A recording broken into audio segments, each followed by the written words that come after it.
Hey, sorry, my time ran out. So let's say we wanted to find the slope-intercept form for the equation of this pink line. I put dots on some of the points to make it a little bit easier to see where they were.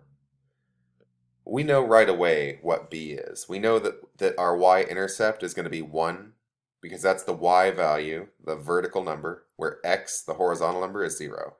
And we can see, well, there's -1 on x, there's +1 on x.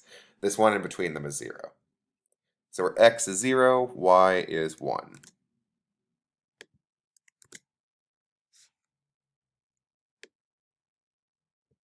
Right there. So we know right away b equals 1. And we also know that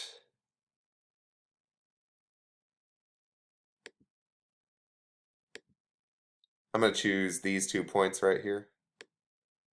If I go between this point and that one, from 5 to 7 it goes up 2.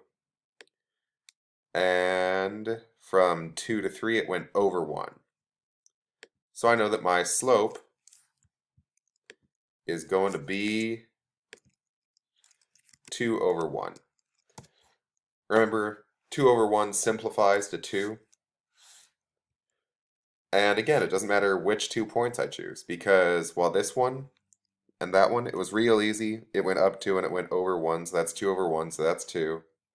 If I started over here, where x is 0 and y is 1, and I went over to this one, I'd say, okay, it went up 1, 2, 3, 4, 5, 6 squares, and it went across 1, 2, 3 squares. Oh, well, that's 6 over 3. Well, that's also 2. It simplifies to the same number.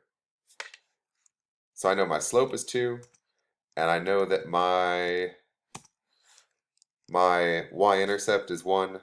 I'm ready to say what my general equation for this line is. I know it's y equals 2x plus 1.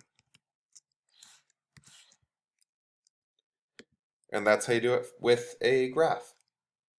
Thank you.